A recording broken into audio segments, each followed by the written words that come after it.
जनता काय म्हणता, तुमचा उमेदवार कोणता सांगा, निवडून द्या म्हणता आणि सगळं तुम्ही जाणता। जनता काय म्हणता।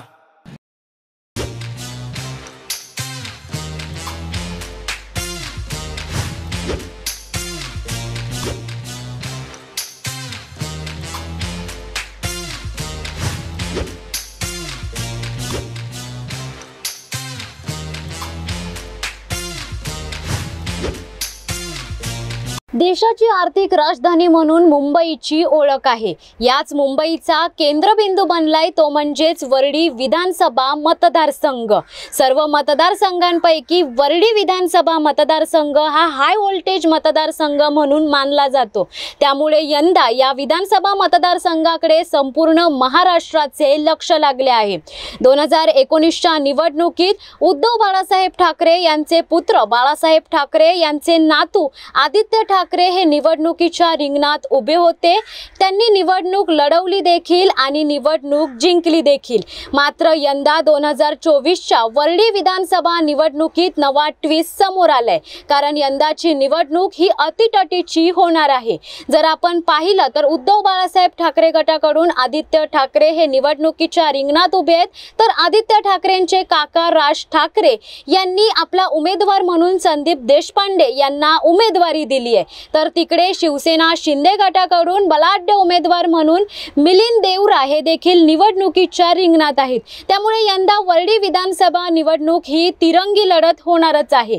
जर आपण पाहिलं तर वर्डीकरांचे नेमके कोणते मुद्दे आहेत, वर्डीकर कोणत्या मुद्द्यांवर बोलणार आहेत, वर्डीकरांचा कौल कोणाला जाणार आहे, हेच आपण जाणून घेणार आहोत या विधानसभा निवडणुकीतून।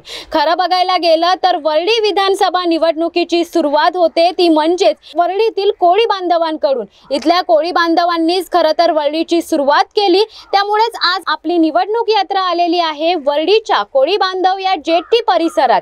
कोळी बांधवांच्या समस्या नेमक्या काय आहेत, कोणते मुद्दे निवडणुकीच्या रिंगणात उमेदवार घेऊन चालणार आहेत, गेल्या 5 वर्षात आदित्य ठाकरे यांनी काय काय विकास केला हे देखील आपण जाणून घेणार आहोत वर्डीकरांकडून। त्याच्यामुळे चला तर जाणून घेऊयात बोल बिंदास्त या शिवसत्ता टाइम्सच्या नव्या कोऱ्या सेगमेंट या कार्यक्रमातून।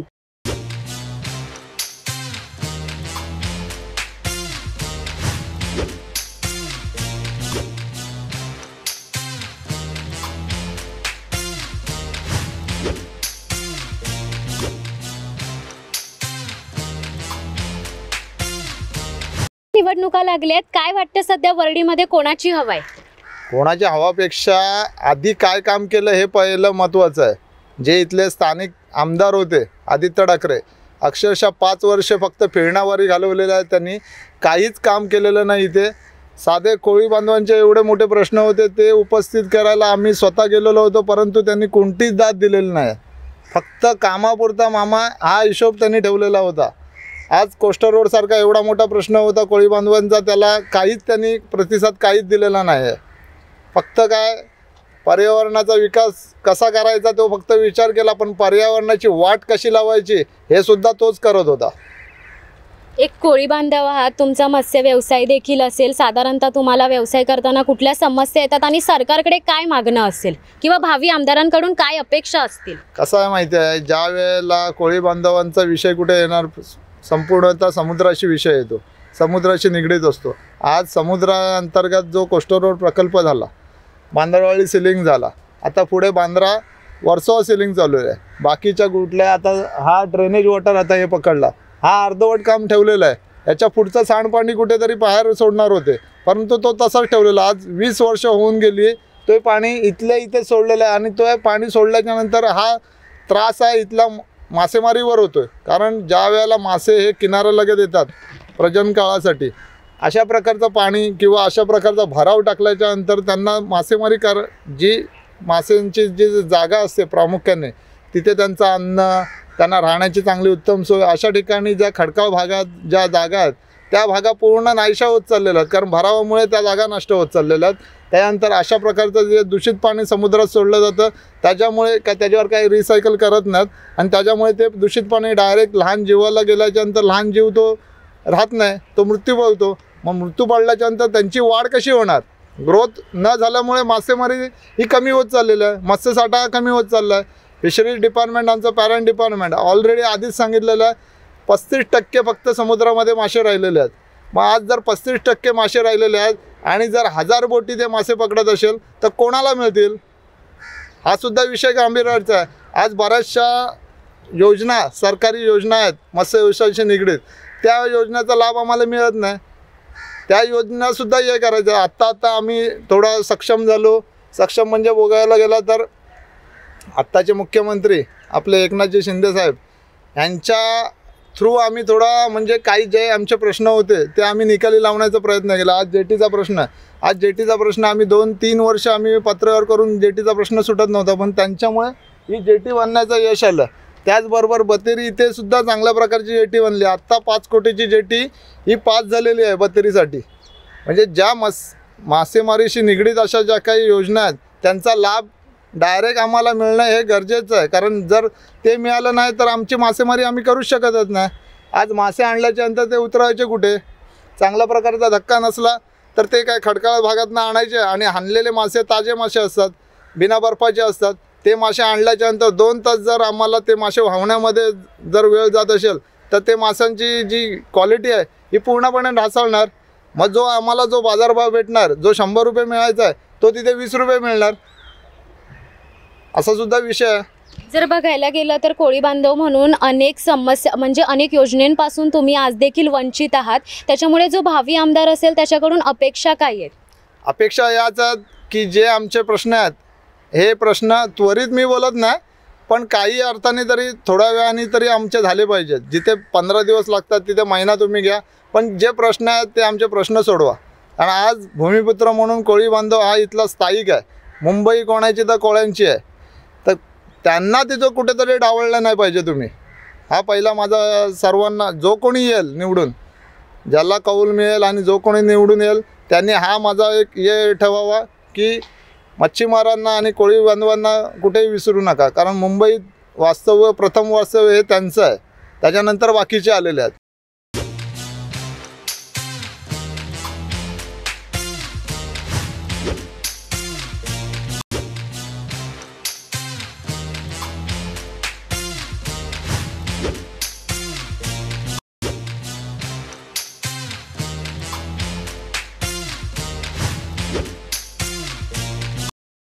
आपण वरळी विधानसभेमध्ये आहोत. वरळी विधानसभेमध्ये आदित्य ठाकरे साहेब हे रिंगणामध्ये उतरले आहेत. माझ्यासोबत शिवसेनेच्या उभटा गटाच्या नगरसेविका आहेत हेमांगीताई वरळीकर. त्यांना विचारूया, ताई, आदित्य ठाकरे आपल्या वरळी विधानसभेमध्ये उमेदवारी म्हणून निवडणुकीच्या रिंगणात उतरले आहेत, काय सांग?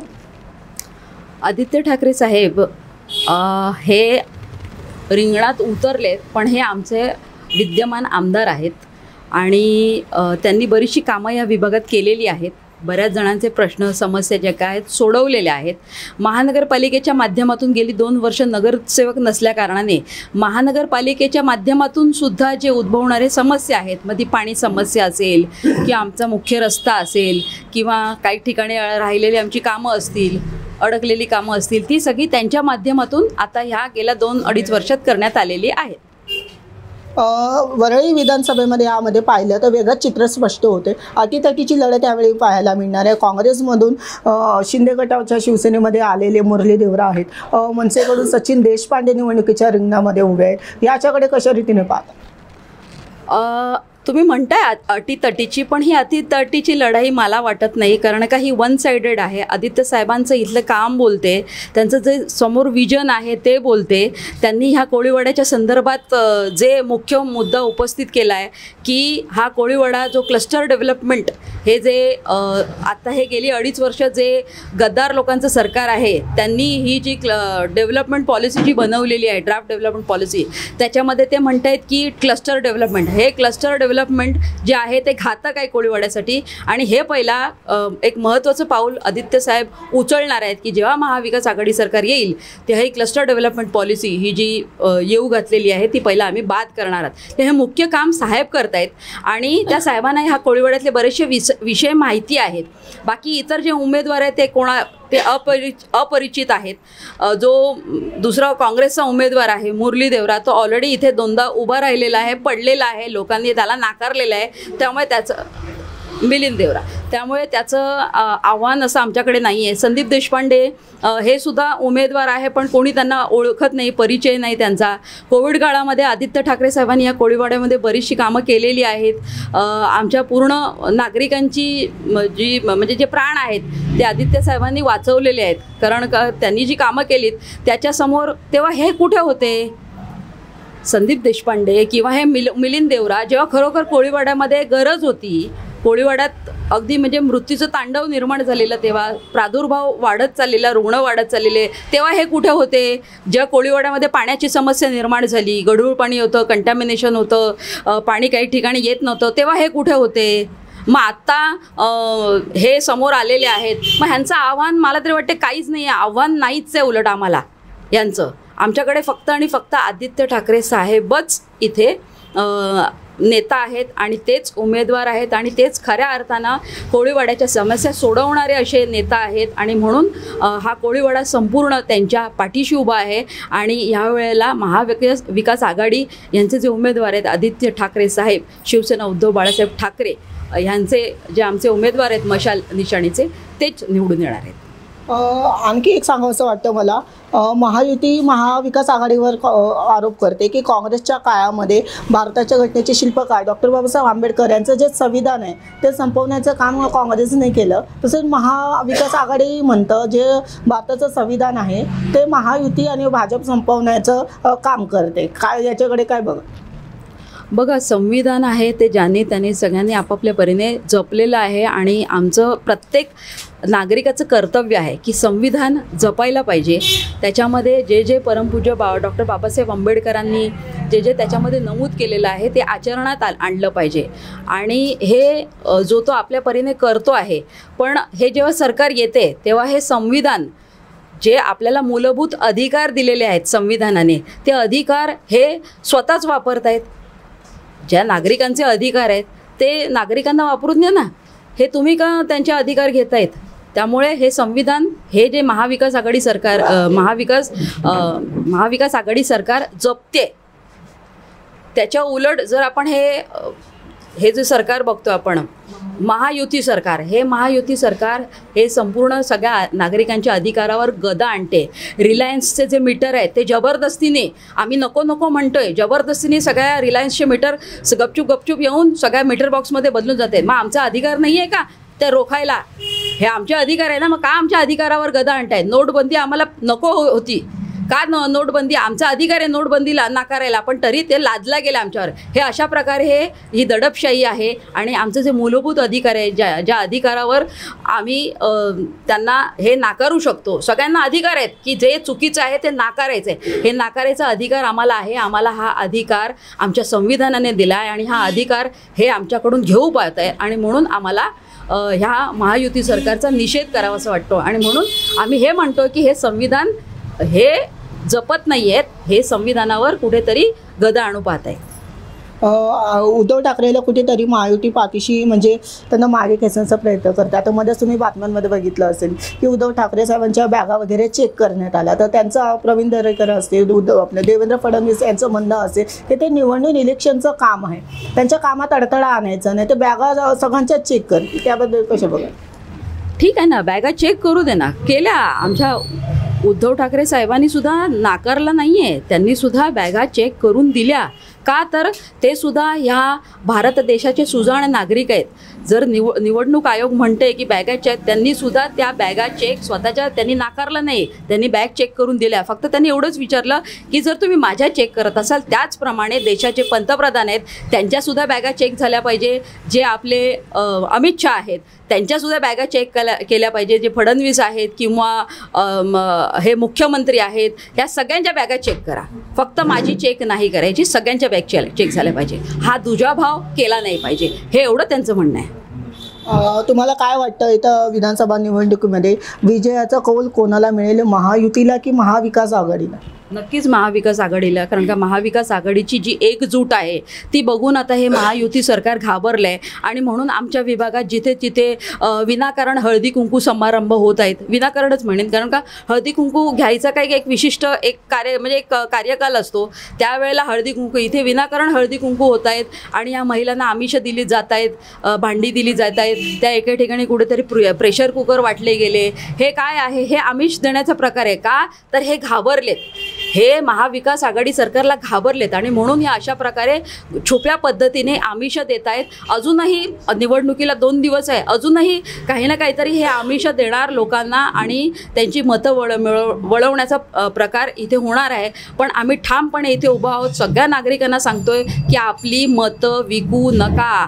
हे महाराष्ट्र राज्य जर गुजरातला आंदण द्यायचं नसेल, आपल्या महाराष्ट्र राज्यात जर आपण स्वाभिमानाने इथे जगायचं असेल, तर ह्या गुजरातला ह्या महाराष्ट्र राज्यात आंदण द्यायचं नाही. म्हणून निवडणुकीला मतदान करा, आपलं मत वाया घालवू नका किंवा हे मत विकू नका, हे आमचं नागरिकांना सांगणं आहे आणि बऱ्याचशा नागरिकांना ते पटते आणि म्हणून आम्ही ठामपणे इथे सांगू शकतो की महाविकास आघाडी सरकारच इथे निवडून येणार आहे, जिंकून येणार आहे.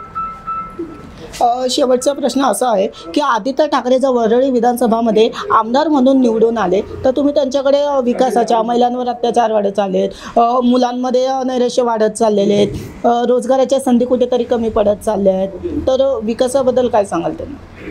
बघा, विकासाबद्दल त्यांचं विजन स्पष्ट आहेत. कारण म्हणजे बघा, मी लहान आहे, त्यांना काय म्हणजे काय करा किंवा काय करू नका हे सांगण्यासाठी मी खूप लहान आहे, कारण का त्यांना खूप चांगलं विजन आहे त्यांना. पण तरी आमच्या ज्या काही विभागातल्या समस्या आहेत आम्ही त्यांच्यापर्यंत पोचवणार आणि ते सोडवण्याचा प्रयत्न करणार आहोत. कारण का तुम्ही बघता, गेली 2.5 वर्ष झाली महानगरपालिकेच्या माध्यमातून ज्या मूलभूत गरजा आहेत त्या इथल्या नागरिकांना मिळत नाही आहेत. मूलभूत ज्या दुरुस्त्या आहेत किंवा सेवा आहेत त्या महानगरपालिका मुद्दाम इथे करण्याचं टाळाटाळ करते किंवा लांबवते. तर ह्या मूलभूत सेवा आमच्या नागरिकांना कशा मिळतील हे त्यांच्यापर्यंत आम्ही ऑलरेडी पोचवलेले आहे. तर हे जेव्हा ते निवडून येतील तेव्हा हे नक्कीच ह्या मूलभूत गरजा किंवा ज्या छोट्या छोट्या दुरुस्त्या आहेत त्याच्यावर ते लक्ष घालतील.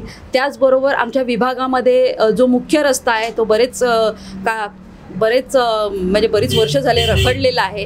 तर रस्त्याचं सुद्धा काम पास झालेलं आहे, टेंडरसुद्धा झालेलं आहे, कॉन्ट्रॅक्टरही आला आहे. पण हे मुद्दामून हे महाविकास आघाडी सरकार हा महायुती सरकार हे रस्ता दुरुस्ती जे आहे ते मुद्दाम टाळते करण्याचं. त्यामुळे हे सुद्धा आमचं सांगणं आहे त्यांना की ही मूलभूत गरज आहे, म्हणजे आम्हाला रस्ता व्यवस्थित करून हवा आहे, ते सुद्धा त्यांच्या माध्यमातून आम्ही इथे करणार आहोत. इथे बऱ्याचशा समस्या आहेत त्यासुद्धा आम्ही त्यांच्या माध्यमातून सोडवण्याचा प्रयत्न करणार आहोत. धन्यवाद ताई.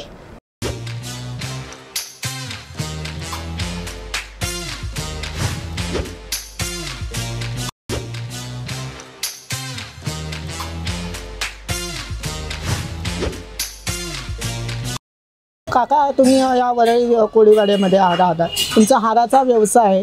काय सांगाल की उभाटा सेनेकडून शिवसेना आदित्य ठाकरे निवडणुकीच्या रिंगणामध्ये उभे आहेत, तर वरळी विधानसभेमध्ये ते आहे, काय सांगाल कोण यायला पाहिजे तुम्हाला? आदित्य ठाकरे 100% येणार, 100% निवडून आदित्य ठाकरेच येणार. आदित्य ठाकरे 2 वेळा या ठिकाणचे आमदार झालेले, तसं ते पर्यावरण आणि पर्यटन मंत्री सुद्धा राहिलेले आहेत. विकासाच्या दृष्टीने त्यांची कामकाज पाहता काय सांगता येईल? नाही, काम त्यांचं खूप चांगलं आहे, त्यांनी कामं चांगली केलेली आहेत. सगळी सुलभ शौचालयाची, जेटीची, रस्त्याची बरीचशी कामं त्यांनी इथे केलेली आहेत. आदित्य ठाकरेच्या ऑपोजिटला पण या ठिकाणी शिवसेना शिंदे गटाचे उमेदवार मिलिंद देवराव उभे आहेत या ठिकाणी. परत महाराष्ट्र नवनिर्माण सेनेचे सचिन देशपांडे आहेत, काय सांगाल यांच्या अगेन्स्ट? त्यांनी तर कधी इकडे आलेलेच नाहीत, तर काय सांगणार त्यांच्याबद्दल, कधी ते इकडे दिसलेच नाही. मग तुमचं वैयक्तिक मत कोणाला आहे? वैयक्तिक मत आदित्य ठाकरेंनाच. थँक्यू.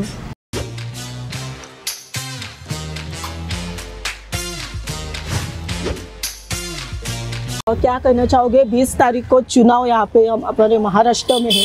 यहाँ वर्ली विधानसभा से आदित्य ठाकरे हमारे जो प्रत्याशी है वो यहाँ पे खड़े हैं, तो क्या कहना चाहोगे? थोड़ा महंगाई कम होना चाहिए, महंगाई कम होना चाहिए थोड़ा.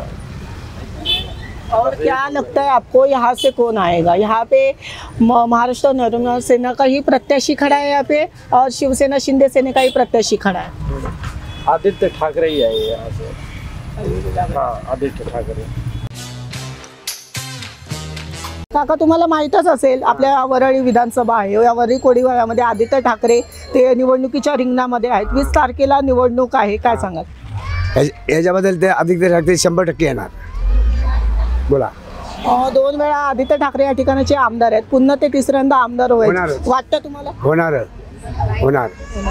या अटीतटीची लढत या वरळी विधानसभेमध्ये पाहायला मिळणार आहे। काँग्रेसचे पूर्वश्रमीचे आमदार असलेले आपले मिलिंद देवरा शिवसेना शिंदे सेनेकडून उभे आहेत, मनसेचे आपले देशपांडे या ठिकाणी आहेत। हो, त्या आदित्य ठाकरे हप्त्यात महिन्यातून 4 वेळा येऊन जातात। 4 वेळा येऊन जातात। विकासाच्या दृष्टीने आदित्य ठाकरेंची कामे सांग। कामं म्हणजे आमचे धंदे बिंदे उचलत नाही, आम्हाला धंदे बिंदे आम्हाला करून देतात।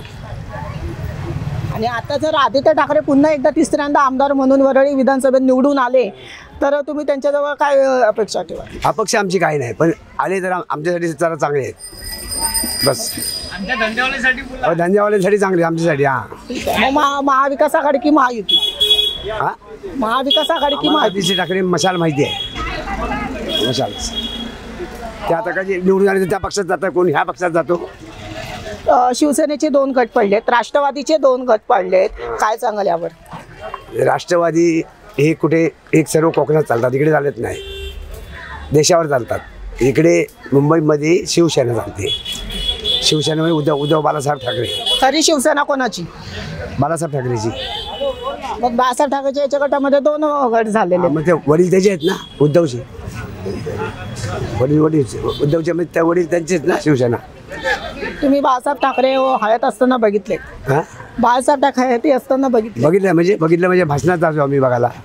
भाषणामधले त्यांचं भाषण कसं होतं, काय जाणवतं? भाषण म्हणजे कडक भाषा होतं, हिंदूवर असते बोलणारं भाषण। आज त्यांचा स्मृती दिवस आहे। हां, आज त्यांचा हे दिवस आहे ना। हां, बरोबर आहे। वरळी कोळीवाडा विधानसभेमध्ये अनिता सावरकर या बहुजन विकास आघाडीच्या उमेदवार सुद्धा ठरल्या, त्यांना आपण विचारूया। तुम्ही वरळी विधानसभेमध्ये हा तुमचा व्यवसाय आहे, काय सांगाल या ठिकाणी आदित्य ठाकरे सुद्धा निवडणुकीच्या रिंगणामध्ये? असू दे, छान आहे, आम्हाला तेच नेता पाहिजे आणि आमचे धंदे बिंदे काय उचलायला सांगत नाही, असं दुसरा कोण आलं की सगळं साफसफाई करायला लागतो, बस बाकी काय बोलायचं। नक्की तुमच्या मनामध्ये कोण आहे? आदित्य। मग जेव्हा तुम्ही बहुजन विकास आघाडीच्या उमेदवाराच्या निवडणुकीच्या रिंगणामध्ये होता त्यावेळेचं वातावरण आणि आत्ताचं वातावरण कसं वाटतं? जसं शिवसेनेचे 2 गट पडलेत, राष्ट्रवादीचे 2 गट पडलेले आहेत, आता काय त्या गटांमध्ये काय आहे राहिलंय सांगा मला? 2 गट कोणी केले? हे शिंदेंनी केले, आपण थोडीच केलेत, नाही ना केले। आपल्याला हा गट हा एक बस झाला आदित्यचा।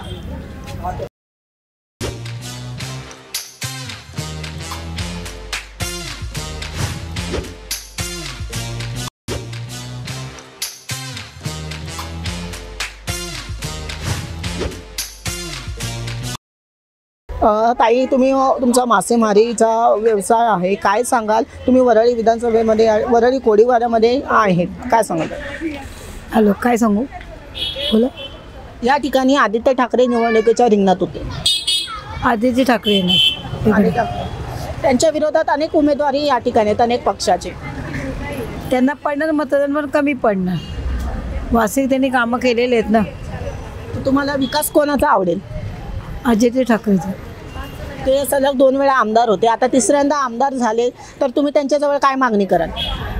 काय मागणी करणार? लोकांची महागाई कमी आणि काय मागणी करणार? आणि कोणाचं काय काम असतं तर त्यांनी करावं, अजून काय करणार? कोणाला म्हणजे आता जर मदत पाहिजे असेल तर त्यांनी करावं ते मदती, कारण लोक आली तर मदत केली पाहिजे ना, नाही तर निवडून निसतं काय फायदा? मग घरात काम बी केलं पाहिजे आणि ते काम करतात, म्हणजे निवडून आले तर काम करणारच, आणि लोकांना मदत म्हणजे कशी गरज लागली तर मदत केली पाहिजे आता काही गोष्टीचं। आणि आता महागाई किती झाली ती बघा, ती कमी व्हायला पाहिजे ना। बरोबर, मग ती कमी नाही झाली तर सांगावंसं वाटतं। मुख्यमंत्री लाडकी बहीण योजनेचा तुम्हाला फायदा मिळाला? नाही, आम्ही भरलंच नाही फॉर्म, नाही फायदा नाही वाटतं। काही लोकांनी भरलं त्यांना भेटले, काही लोकांना नाही भेटले. ताई साधारण मासळीचा व्यवसाय किती वर्षापासून तुम्ही करताय? मी आता 23 वर्षापासून. हां.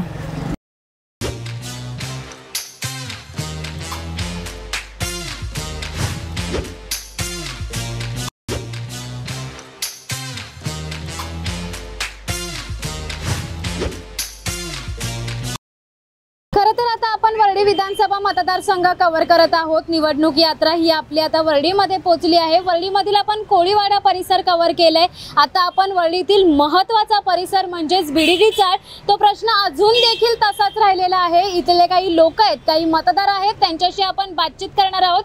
काका, विधानसभा निवडणूक लागली आहे, काय वाटतं सध्या कोणाची हवा आहे? सध्या आदिल ठाकरे साहेबांची आहे. काय वाटतं गेल्या 5 वर्षात काही कामं वगैरे झाली? काल आमची बिल्डिंगची कामं केली आहेत, त्यांनी खूप काही केलेलं आहे. आता याच्यावर मी जास्त काही बोलू शकत नाही, कारण मी ह्या डिपार्टमेंटमध्ये, त्यामुळे मी काही जास्त बोलता येत नाही मला. काका, तुम्हाला काय वाटतं सध्या वर्डीमध्ये कोणाचे? बाबा, काय सांगाल? तुम्ही बुजुर्ग आहात. आम्ही आदित्य ठाकरे आमच्याकडे त्यानं केलेलं आहे सगळे कामं बीडीडी चाळमध्ये. या एरियामध्ये आदित्य ठाकरेच आहेत. आदित्य ठाकरे 1 नंबर आहे आमचे, तर त्यांनाच आम्ही हे लोक सर्व म्हणजे मशाल पेटणार. मशाल पेटवणार आणि मशाल पेटवणार. आदित्य ठाकरे आमचे बस, दुसरं काही नाही. आणखी देखील आपल्यासोबत काही मतदार आहेत, त्यांच्या देखील आपण प्रतिक्रिया जाणून घेणार आहोत. विधानसभा निवडणूक चालू आहे, काय वाटतं सध्या वर्डीमध्ये कोणाचा कौल जास्त आहे, कोणाचं पारडं जड आहे? सध्याची राजकीय स्थिती पाहता सांगू शकत नाही आहे की कोणाचं पारडं जड आहे, परंतु एक माझ्या मते शिवसेना उद्धव बाळासाहेब ठाकरे गट आणि शिवसेना एकनाथ शिंदे गट यांचे जे उमेदवार आहेत त्यांच्यामध्ये एक तगडी टक्कर आपल्याला पाहायला मिळेल. त्यातच मनसेनी एक जागा इथे दिलेली आहे, संदीप देशपांडे त्यांचे उमेदवार आहेत, त्यामुळे इथे तिहेरी लढत आपल्याला बघायला मिळेल. जसं मागच्या राज्य विधानसभेला जसं आदित्य ठाकरे साहेब प्रचंड मताने आले होते, यावेळी ते येतील किंवा कसे येतील सांगू शकत नाही किंवा कोण येईल. त्यामुळे राजकीय स्थितीचं वातावरण पाहता वर्डीमध्ये सांगणं अवघड आहे, पण आपल्याला एक तिहेरी लढत, एक तगडी लढत पाहायला मिळेल. जर बघायला गेलं तर इथले विद्यमान आमदार आदित्य ठाकरे आहेत. गेल्या 5 वर्षात काही कामं केलेली आहेत का? कुठेतरी विकास झालाय का? नाही म्हणता येणार नाही आहे. कामं केलेत त्यांनी, भेटीगाठी दिलेले आहेत. जांभुरी मैदानचं त्यांनी चांगलं सुशोभीकरण केलेलं आहे आणि इतर सगळी कामं आहेत आणि त्यांच्या भेटीगाठी झालेल्या आहेत आणि आताही ते येऊन गेलेले आहेत. तसे आता निवडणुकीमुळे प्रत्येक उमेदवार येतच असतात, त्यामुळे तेही आलेले आहेत. आपल्यासोबत आणखी काही मतदार आहेत. काय वाटतं काका, वर्डीमध्ये सध्या कोणाची हवा जास्त आहे? कारण इथे तिहेरी लढत आहे, एकदम अटीतटीचा सामना आहे. कोणाची हवा जास्त वाटते? कारण का सगळेजणच प्रचार करताय, त्याच्यामुळे कोणाबद्दल आपण कोणाला काय कमी लेखू शकत नाही. मागचे आदित्यजी ठाकरे आहेत, त्यांचं पण पार्ट जास्त जड आहे आणि त्यांचा प्रचार वगैरे चांगला चाललेला आहे. बघायला गेलं तर इथले ते विद्यमान आमदार आहेत, 5 वर्षात काही कामं वगैरे त्यांच्याकडून झाली आहेत का? कारण बीडीडी चाळीचा मुद्दा हा पहिल्यापासून म्हणजे मोठा गाजलेला आहे. नाही, बीडीडी चाळी तर तसं बघायला तर त्यांचे कामं तर आहेत. तुम्ही जिथे उभं आहे त्यांच्या ते बघा समोरच बोर्ड आहे. आमच्या इथे काम केलेलं आहे, बाकीची पण कामं केलेली आहेत, पण आता लोकांना दिसली पाहिजे त्यांनी कामं केलेली, बाकी काही नाही. वर्डीत मशाल पेटणार पुन्हा? पेटेल, कारण का सध्या पारडं जर त्यांचं वाटतंय. थँक्यू.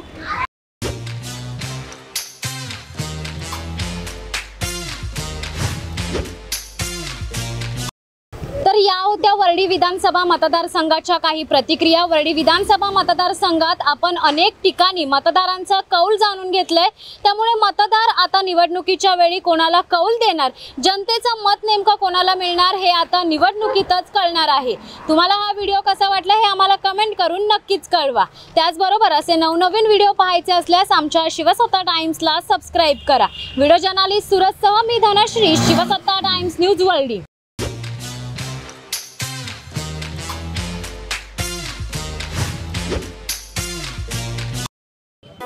जनता काय म्हणता, तुमचा उमेदवार कोणता सांगा, निवडून द्या म्हणता आणि सगळं तुम्ही जाणता.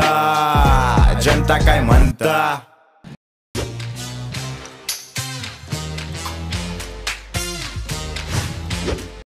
दे धडक बेधडक वृत्त देणाऱ्या आपल्या शिवसत्ता टाइम्स न्यूज चॅनलला लाल बटन दाबून सबस्क्राईब करा आणि बेल आयकॉनला क्लिक करायला विसरू नका.